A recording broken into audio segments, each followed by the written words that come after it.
안녕하세요. 안녕하세요. 조영규의 온갖 건강 뉴스 읽어주기 안오나 영양사. 조영규입니다. 네, 반갑습니다. 반갑습니다. 네, 오늘 교수님 어떤 주제로 저희에게 이야기를 해주실 건가요? 오늘은 비만 진단과 관련된 이야기를 여러분과 나누고자 합니다. 근데 비만은 교수님 전문 분야시잖아요. 저희가 네. 생활습관병 클리닉도 하고 있고. 그렇죠. 그래서 네. 오늘 좀 너무 기대가 되는 것 같아요. 어떤 얘기를 해주실지. 사실은 뭐 누구나 다 아는 이야기인데 네, 또 간혹가다 오해하시는 분들도 있어서 한번 네. 정리를 한번 넘어가면 어떨까 생각이 듭니다. 네, 저도 교수님하고 같이 생활습관병 클리닉에서 환자분들 살 빼주는 거 하고 있는데 이 부분은 저도 좀 같이 공부를 해보고 싶었던 부분인 예. 것 같아요. 네, 오늘 정리를 해보죠. 네, 최근에 온갖 신문들이 온갖 언론사에서 비의 어떤 SNS에 올렸던 한 어떤 뭐라고 해나 SNS에 올린 내용들을 이제 다 퍼날랐어요. 네. 그래서 이제 다들 이렇게 비의 건강 상태도 갑자기 걱정을 하시네요. 그래서 이제 스포츠조선에 나온 이제 이정혁 기자님께서는 네. 비의 건강만 걱정해 주시는 게 아니라 그 와이프이신 네. 김태희 오. 배우님까지 상태까지도 걱정하시면서 김태희가 어쩌나 이런 걱정을 해주시고 있어요. 아유, 별 참 걱정을 자상하세요. 자상하시다. 우리 기자님들 기자님 정말. 진짜 자상해. 어렸을 때 대학생 때 스포츠 신문 읽어보신 적 있으세요? 아주 가끔 그게 대학생 때인지 언제인지 기억은 잘 안 나는데 그 가판대 같은데 네. 꽂아 있었던 적이 있었거든요. 저는 대학생 때 이제 심심한 한 부씩 네. 이제 사서 봤는데 네. 한 부에 그 당시에 제가 대학생 때 500원 했어요. 오, 그러면 그거 한 부 사면 하루가 그렇게 잘 갔습니다. 어, 이 기사를 읽어보니까 아, 네. 그때 시절이 기억이 납니다. 네. 아, 정말 기자님들의 이렇게 스포츠 걱정들, 네. 아, 참, 제 마음에도 위로가 되곤 했었어요. 하여튼, 네. B가 SNS 무슨 내용을 올렸냐면 네. 자신의 어떤 진단, 건강검진 네. 결과를 올렸어요. 네. 그러면서 저 이틀막 이모티콘과 함께 자기의 소감을 올렸는데 그 뭐 워낙 작아서 잘 안 보이죠. 좀 그걸 좀 크게 띄우면 이런 내용인데 네. 아마 뭐 검진 항목들을 보면 네. 종합 검진을 받은 것 같진 않고 그냥 네. 공당 검진 정도를 받은 것 같아 간이로. 그래서 이제 그 결과들이 쭉 있는데 뭐라고 나오냐면 체질량 지수로 했을 때 과체중, 비만 전 단계 진단을 받은 거예요. 이거를 B가 B가요? 바꾸면 말도 안 억울했던 돼요. 거죠. 그래서 이제 이렇게 써놨어요. 어. 내가 비만 전 단계라니. 어, 헉. 어, 자기가 그렇게 운동을 열심히 하고 누가 봐도 비 운동 많이 하는 건 다 알잖아요. 네, 전 국민이 네. 다 아는데 네. 여보다 더 규칙적 운동을 하라니. 아, 그렇게 손수촌에 모습이 들어가란 많은데. 말인가. 어, 하루 2번 운동하는데 그렇게 하루에 2번 한다는 일주일에 2번이 아니고 하루에 2번 한다는 거죠. 어. 기기가 잘못된 거 근데 아닌가요? 운동하라니. 그러니까 기계는 이제 검진센터에는 자신의 체중 쟀던 그 기계가 잘못된 거 아니란 말이에요. 네네. 그러니까 진짜 기계가 잘못됐을까요? 검진센터에 대한 불신까지 나타내고 있는 거죠. 네, 제가 검진센터장으로서 저희 병원 네. 마음이 아픕니다. 네. 절대 기계가 잘못됐을까? 저희 병원 기계는 아니지만 우리 병원으로 했어도 이거 나왔을 것 같은데. 아, 갑자기. 그래서 참 걱정인데요. 뭐 네. 한번 살펴보도록 하죠. B가 왜 과체중으로 나왔나? 네. 누가 봐도 과체중이 아닌 것 같은데. 음. 비만 대한 비만학회 비만 진료 지침에 나온 비만 진단 기준이에요. 비만을 진단하는 이제 어떤 기준으로는 체질량 지수를 지표로 삼고 있어요. 체질량 지수가 뭐예요? 말이 네. 좀 어렵죠. 그냥 우리는 네. 그냥 비만도 하고 그냥 간단하게 말하는데 네. 체중을 네. 자신의 키에 네. 제곱한 걸로 나눈 거예요. 그러게 나누면 뭐가 나와요? 이제 자신의 체중 상태를 키로 보정을 한 거죠. 왜냐하면 같이 80kg라고 해도 어떤 사람이 180인 사람이 80kg인 거하고 160인 사람이 80kg인 거하고 다르잖아요. 다르네요. 네. 키가 크면 당연히 체중이 커지기 때문에 자신의 어떤 신장, 키를 보정을 하지 않으면은 체중만 갖고 비만을 진단하는 거는 어렵죠. 그래서 이제 체질량 지수를 기준으로 했을 때 25 이상을 이제 비만이라고 진단을 하고 23에서 24.9를 비만 전 단계, 예전 용어로는 과체중이라는 같이. 용어를 썼었죠. 네. 그래서 이제 뭐 아마 이제 B 같은 경우는 B가 저기 속한 거예요? 예, 23에서 24.9 사이에 있었던 거죠. 비만 과체중이 나온 거죠. 그래서 이제 이번에 이제 비만의 정의부터 이제 쭉 이제 차계적으로 한번 살펴봐야죠. 네. 비만은 정의는 이렇게 책은 이렇게 돼 있어요. 과도한 체지방의 증가로 인하여 대사장애가 네. 유발된 상태. 체지방이 뭐가 증가됐어요? 오. 체지방. 그러니까 체지방. 체중이 증가가 아니에요. 체지방이 체지방이 증가해서 오. 결국에 대사장애. 대사장애가 뭐가 있어요? 대사장애 예를 들어서 뭐 당뇨가 있다거나 아. 뭐 고지혈증이 생긴다거나 그런 거 뭐 대사장애군요. 뭐 고혈압이 생기나 이런 대사 메타볼릭한 문제가 유발된 상태, 이염이 증가된 상태를 말하는 거예요. 체중이 아니었네. 체지방이 네. 증가네요. 그래서 비만을 다시 한번 정의해 보면 네. 두 가지가 플러스된 거라고 볼 수 있죠. 네. 과도하게 체지방이 증가됐다. 증가된 거. 플러스 그다음에 대사장애 이염이 증가됐다. 두 가지가 합쳐진 게 비만인 거예요. 어느 한 가지만 높아진 것도 이제 비만이라고 하긴 좀 애매한 점이 있습니다. 체중만 많이 나간다고 네. 비만이라고 쓰면 안 되겠어요. 그렇죠. 그래서 체중이라고 하는 거는 근데 네. 체지방량만이 포함된 게 아니거든요. 체지방량 플러스 네. 제지방량까지 합쳐져 있는 제지방량이 뭐예요? 말이 어렵죠. 네. 제가 제한단 말이에요. 네. 체중에서 지방량을 제한 제한 무게. 거를, 그러니까 체지방량과 체지방이 아닌 뭔가 거를 몸이 합쳐서. 있다는 거죠. 네. 예를 들면 근육이나 몸에 있는 장기 있죠. 뇌나 뭐 간이나 심장 그리고 뼈 이런 것들이 다 제지방량에 포함되는 겁니다. 뼈가 튼튼하고 두껍고 그다음에 근육이 많을수록 체중은 또 올라갈 수 있으니까. 그렇죠. 그러니까 체중이 높다라고 하는 거는 체지방량이 많아서 높을 수도 있지만 제지방량이 많아서 예를 들면 비 같은 경우 근육량이 많아서 체중이 높을 수도 있다는 거죠. 비는 제지방량이 높았을 네, 거예요. 뭐 그렇죠? 그럴 가능성이 높죠. 네. 실제 안 재봤으니 모르지만. 네, 그쵸. 그래서 체질량 지수를 다시 한번 정의해 보면 체중을 신장 제곱으로 나눈 거라고 했잖아요. 네. 체중은 체지방량 플러스 제지방량이기 때문에 네. 이걸 합친 것을 신장 제곱으로 나눈 걸로 다시 한번 정의할 수 있잖아요. 네네. 그러니까 체질량 지수가 높다라고 하는 말, 체질량 지수를 기준으로 해서 비만이란 말은 체지방량이 높을 수도 있지만 제지방량이 많아서 비만으로 진단될 수도 있다는 거죠. 근데 기계가 이거까지 해석은 못했네. 이런 건 잘 모르겠죠? 네. 그래서 비 같은 건 누가 봐도 근육질 체형이잖아요. 네, 네. 저 피지컬 100 보셨어요? 봤어요. 운동하고 싶은 마음이 막 네, 이렇게 그렇죠. 뽐뿌가 오던데요. 거기에 나온 사람들이 다 대부분이 근육질 체형이잖아요. 음. 이런 사람들의 어떤 상태들을 보면 일단 근육량이 많겠죠. 네. 누가 봐도. 네. 그 말은 제지방량이 많다는 의미입니다. 제지방량이 많게 되면 체질량 지수는 당연히 그 높아지고. 공식에 대입해 보면 네. 더 올라가는 거죠. 선생님 근데 근육이 무게도 많이 나가요? 그렇죠. 무게 많이 나가죠. 네. 그럼 올라가네요. 그 다음에 이제 그럼 체지방량은 어떻게 될까요? 체지방량은? 근육량이 많은 사람 체지방량은 좀 적죠. 알 수가 없죠. 사실 안 재봤으니까. 그러네요. 근육도 많고 지방도 많을 수도 있죠. 어떤 뭐. 사람은 근육도 많고 체지방량이 많은 사람도 있고 네. 어떤 사람은 근육이 많고 체지방량이 뭐 적은 사람도 있어요. 간혹 뉴스에 나오거든. 체지방률 3% 연예인 누구 뭐 이런 식으로 뉴스 제목으로 나오기도 하거든요. 그러니까 뭐 이런 것들을 쭉 보면 근육량이 많은 사람도 체질량 지수를 지표로 삼으면은 비만으로 나올 수 있다는 거예요. 그래서 이제 체질량 지수라고 하는 지표에 한계가 있기 때문에 저희는 체성분 검사를 하게 해서 이제 비만을 진단합니다. 보통 비만 클리닉에서는. 대표적인 기계들이 네. BIA나 덱사라고 하는 기계들이 있어요. BIA라고 하는 기계는 보통 우리가 흔히들 인바디라고 하는 거죠. 인바디. 인바디는 어떤 기계 이름이 아니고 사실은 그 회사 이름입니다. 대표적인 회사, 우리나라에서 나온 우리나라 회사입니다. 자랑스러운 회사죠. 명사 같아요. 예. 보통 이제 스테플러를 갖다 호치케스라고 부르는 거하고 비슷해요. 네, 뭐 여자들 외투를 갖다 바바리 코트라고 바바리 하는 코트 거하고 이렇게. 비슷한 거죠. 그래서 우리는 그냥 BIA를 갖다가 인바디라고 보통 말을 하게 되고요. 네.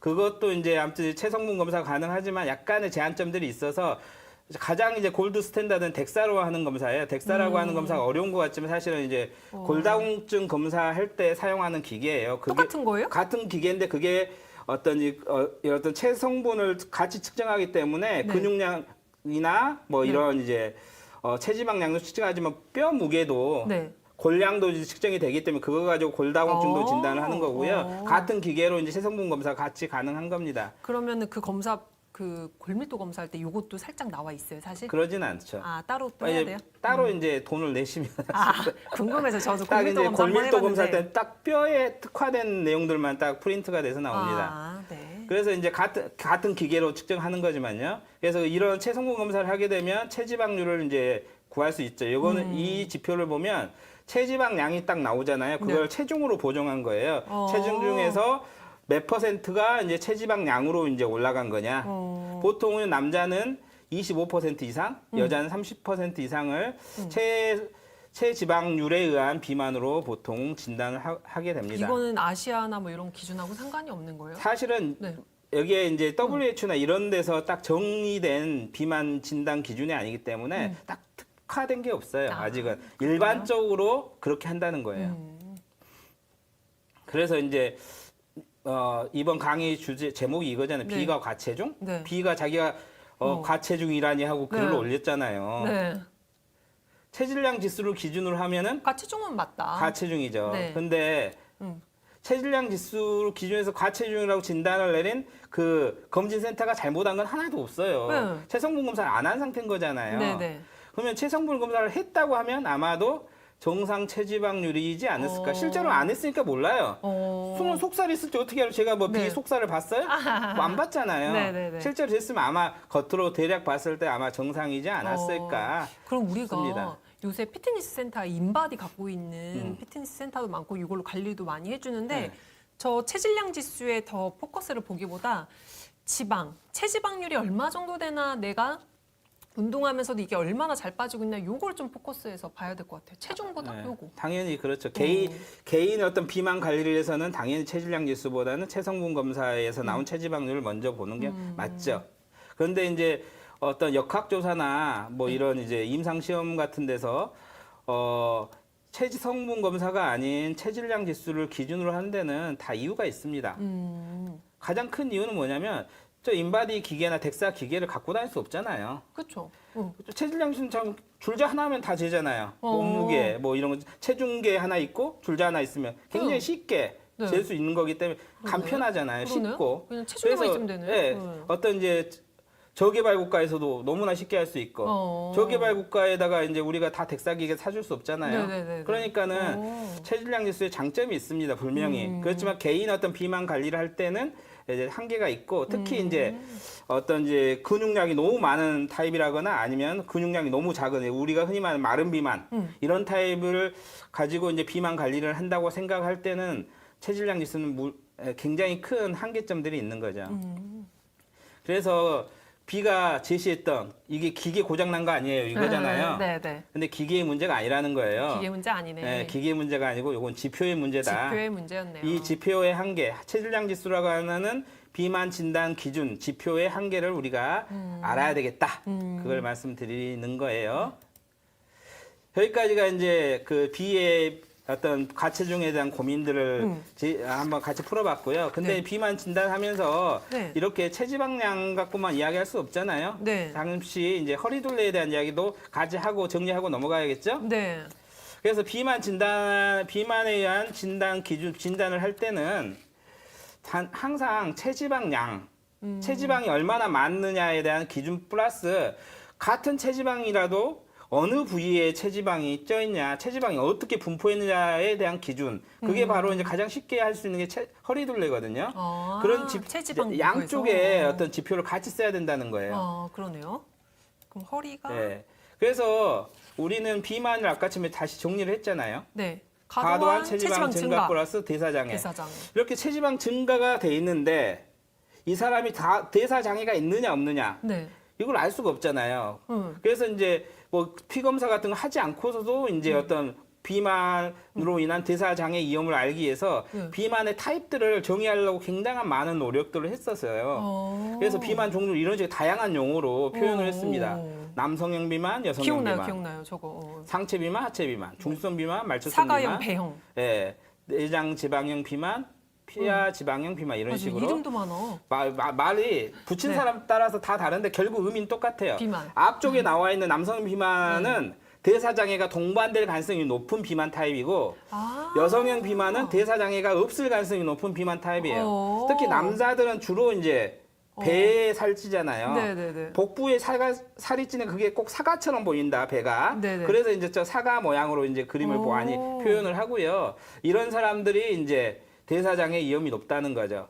여자분들은 주로 이제 배보다는 주로 허벅지 뭐 이런 데 살이 찌지 않는 또 골반 이런 데 그러다 보니까 그 사람들은 하체 비만 그런 여성들은 이제 좀 체지방이 좀 증가되더라도 뭐 피검사에 보면 실제로 뭐 대사 이상이 발견 안 되는 경우가 많습니다. 그럼 비만이 대사장애가 없어. 체지방만 증가돼 있어. 그럼 비만 그러니까는 대사적으로 문제가 없는 그렇지만 지표상으로는 비만인 거죠. 그러니까는 비만이라고 하기 참 어려운 우리의 정의에 의하면 그렇죠. 그걸 갖다가 그 애국 배는 저렇게 표주박처럼 생겼잖아요. 네. 그래서 배 모양 네. 비만이라고 한국은 했는데 사과랑 배랑 똑같은데. 한국은 이제 그래서 표주박형 비만이라고 보통 표현을 많이 하고요. 요즘에 나오는 뉴스들은 네. 어떤 식의 표현을 하냐면 기자님들이 궁금해. 윗배가 나왔다, 아랫배가 나왔다 이런 식의 표현을 많이 표현해요. 그 윗배가 나온 사람들은 이제 남성형 비만 쪽이고 네. 아랫배가 나온 사람들은 여성형 비만이다. 사용한 용어들이 매 시대가 달라지면서 약간씩 바뀌는데 결국 똑같은 말인데 사람 헷갈리게 만들어요. 요즘에 할 때는 윗배가 나왔다는 말을 많이 쓰더라고요. 네. 근데 아무튼 이 남성형 상체 비만 그리고 배 쪽에 나온 거 사과 모양으로 된 거 이게 좀 더 비만이나 네, 그렇죠. 대사 질환하고 더 관계가 있는 거예요? 네, 그렇죠. 특히 여기서 중요한 게 여성 같은 경우는 이제 폐경이 되기 전에는 이제 주로 하체 쪽에 이렇게 허벅지나 이런 피하지방 쪽에 살이 찌는 거죠. 그런데 이제 폐경을 이후로 여성 호르몬이 안 나오게 되면 네. 이제 지방이 찌는 부위가 네. 달라져서 이제 다시 남성하고 비슷해지는 거예요. 다시 몰랐어요. 복부 쪽으로 이제 다시 찌게 되니까 폐경 후에 이제 살이 찌게 되면 대사적으로 문제가 생기잖아요. 모양도 달라지는 모양의 체형이 달라지고 그때부터 찌는 살들은 이제 건강에 영향을 미치고 그래서 이제 우리 당뇨병 유병률이나 네. 어떤 뭐 고혈압 유병률, 심장질 유병률 보면 네. 한 50대가 넘어가서 60대 넘어가면 남자보다 여성들이 훨씬 더 유병률이 높아요. 그게 이제 이런 체형의 변화하고 굉장한 관련이 있다고 보여집니다.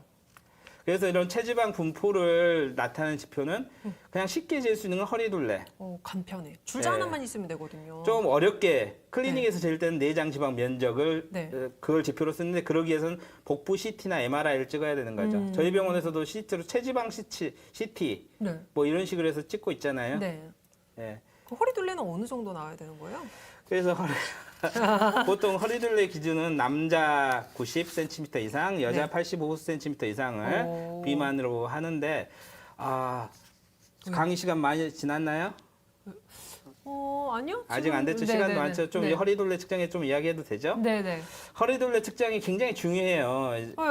어디를 어떤 재냐에 이제 따라. 대사 질환의 위험을 있냐 없냐를 나타내는 지표가 이제 허리둘레이기 때문에 굉장히 중요한데 사실은 제가 검진센터에서 지금 한 20년 가까이 일하고 있잖아요. 네.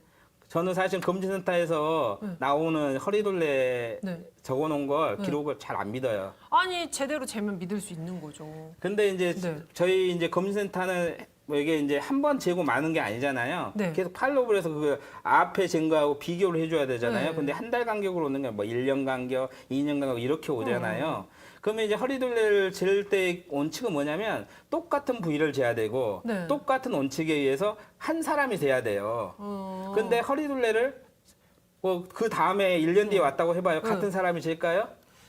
아니 같은 내가 재도 달라질 것 같긴 한데. 네, 같은 사람이 안 잴 가능성이 많아요. 왜냐하면 왜 달라지지? 보통 검진센터는 굉장히 의학적인 어떤 측정을 많이 하잖아요. 네. 검사들도 많이 하고 그러다 보니까 허리둘레 제일 간단한 검사잖아요. 키 재고 몸무게 재고 허리둘레 재고 그걸 아무나 할 수 있다고 생각하는 거예요. 그래서 그 검진센터에서 가장 경력이 짧은 여기 초보직원을 보통 시켜요. 잘 이제 교육 잘 안 돼 있는. 네. 그러다 보니까 맨날 바뀌어요. 예를 네. 들면 아니 뭐 잘못 잴 게 있나? 체중이 네. 한 10kg가 늘었어요. 네. 근데 허리둘레는 한 5cm 빠진 걸로 나와서 네. 이런 거 항의를 들은 적이 많아요. 어떻게 이럴 수가 있냐? 제대로 된 거 맞냐? 근데 다 이유는 제가 알죠. 네. 잘못됐구나 우리 직원이. 네. 그럼에도 불구하고 제가 아무 이거 말도 쟤는 못해요. 어떻게 재야 되는 건데요? 사실 이게 쉬운 게 아닙니다. 배꼽에 맞춰서 재면 되는데. 원칙적으로 말하면 네. WHO 기준이 그래요. 여기서 늑골, 늑골. 옆에서 옆구리 쪽에서 봤을 때 늑골에서 늑골. 가장 아래 거, 네. 12번째 네. 늑골의 마진을 딱 아래쪽 마진을 딱 선을 그어요. 네. 그 다음에 여기 이쪽 보면 힙이 있어요. 엉덩이뼈 네네네. 거기 우리 장골릉이라고 하는 부위에 네네. 선을 또 수평으로 딱 그어요. 네. 그 중간 부위를 재는 게 원칙입니다. 그래서 매직으로도 이렇게 딱 그어놨잖아요. 네, 네. 이 중간 부위를 재야 돼요. 배꼽 둘레예요, 딱 보니까. 배꼽 둘레 있는 사람도 있지만 배꼽 둘레 아닌 사람도 있습니다. 아, 그럴 수도 있는 거예요? 배꼽 위치가 왔다 갔다.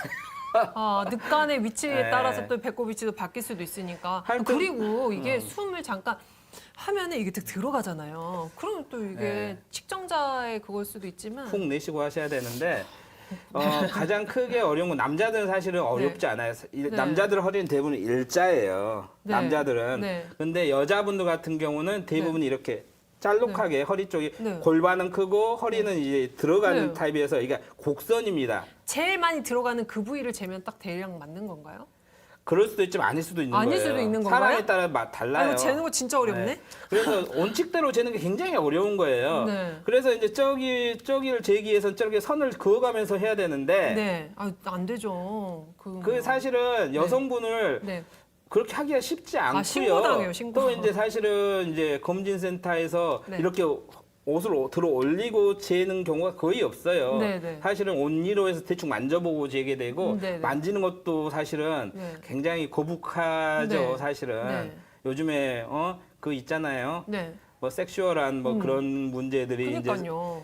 참 옷 겉으로 논란이 잰 될 수 있기 다음에 때문에 대충 간호사 선생님이 빼줘요. 음. 그리고 몸무게 잴 때도 옷 입고 왔으니까 간호사 선생님이 이제 기분 좋게 빼줘요. 2kg, 3kg 빼줘요. 안 그러니까- 빼주면 서운해서 거기 못 가요. 그러니까 이게 어렵다는 거예요, 사실은. 그러니까 맨날 바뀌는 거예요, 허리둘레가. 네. 그러니까 제대로 되려면 정말 제대로 원칙대로 해야 되는데 네.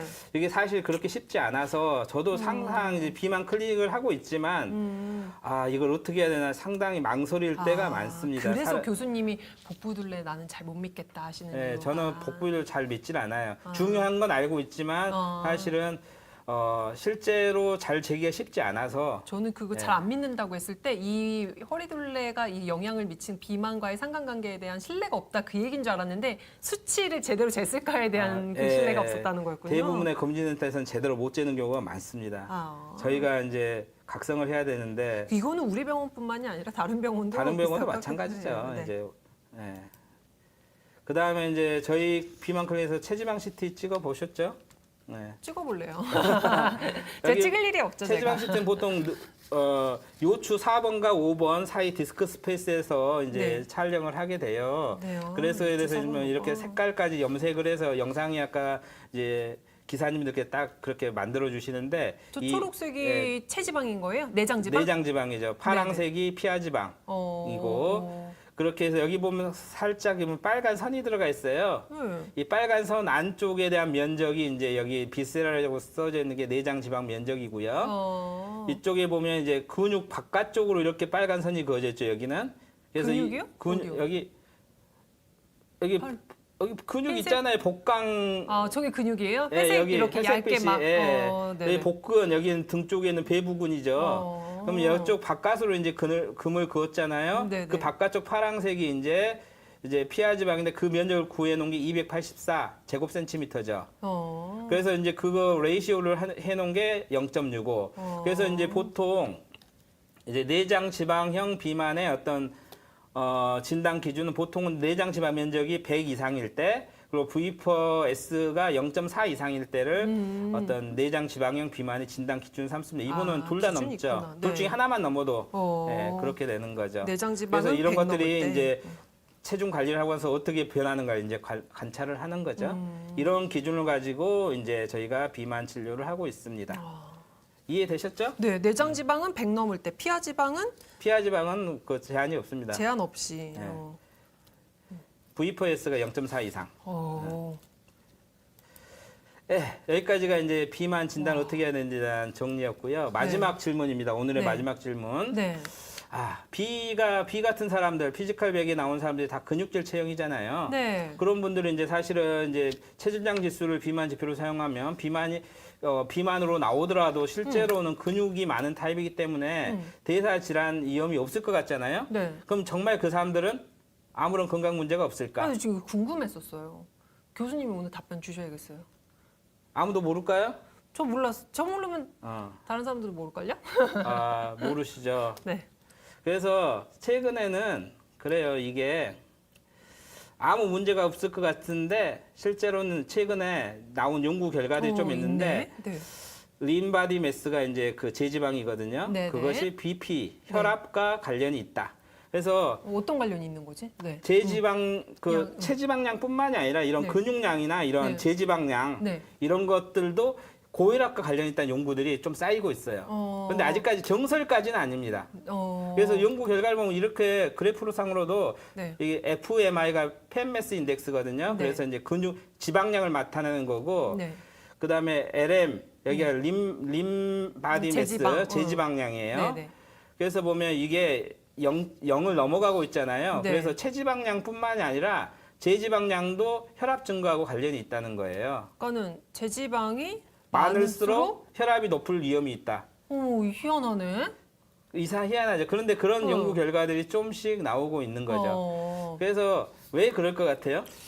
가유불급인데. 그냥 쉽게 설명하자면 네. 심장이 하는 일이 뭐예요? 피, 혈액 공급해 주는 거. 그렇죠. 온몸에 순환. 피를 공급해 주는 역할을 하잖아요. 네네. 그러면 제지방이든 네. 체지방이든 할 거 없이 네. 근육량이든 체지방량이든 할 수가 없이 체격이 커지면 네. 심장이 해야 될 일이 많아져요, 적어져요. 많아져요. 많아져요. 근육량이 커지더라도 장기가 커지든 뼈가 커지든 아니면 지방량이 커지든 심장이 할 일은 더 많아지는 거예요. 체격이 커진 사람들은 하여튼 심장 쪽 혈압 문제에 좀 약간 조심해야 될 필요는 있다. 아. 그런 연구 결과가 조금씩 나오고 있는데 네. 아직까지는 정설로 받아들여지지는 않고 있습니다. 아. 그럴 가능성이 조금씩 있으니까 네. 우리 비님, 김태희 배우님의 남편 되시는 비님 다른 건강염은 없더라도 네. 혈압 자주 재보시라고 제가 마지막으로 안내 말씀드리겠습니다. 근육 있으신 분들 혈압 이렇게 관리. 그럼 심장 지표가 좀 변할 수도 있을까요? 심장 지표? 네. 심장 지표가 뭐죠? 그 MK라든지 CK라든지. 근육 수치. 네, 근육 수치가. 물론 근육 운동하면 다 나올 수 있죠. 그 CK. 그래도 심장은 튼튼해지겠죠. 근육 운동 하면 심장도 튼튼해지고. 그러니까 적당히 해야죠. 네, 적당히. 하여튼 뭐 운동을 하지 말라는 얘기가 아니고 운동 열심히 해야 되는데 네. 틈틈이 측정하면서 관리해가면서 어. 하시라는 이야기죠. 네. 네. 교수님 저 거의 비만을 진짜 오래 상담 환자를 하고 먹는 거 식이요법으로만 주로 상담을 했었는데 덕분에 이렇게 한번 또 정리를 하게 됐고 교수님한테 와서 좀 진료 받고 싶어 하시는 분들도 꽤 있을 것 같거든요. 그래서 저희 생활습관병 클리닉 밑에 조금 달아드릴게요. 이 밑에. 뭐라고 달아드릴 건가요? 네, 생활습관병 오시는 방법. 네.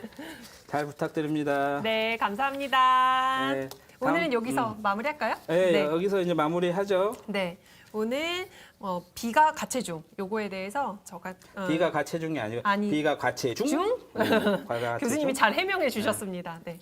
오늘 이렇게 좀 시청해 주셔서 감사하고요. 유익한 시간이었던 것 같습니다. 감사합니다. 네, 감사합니다.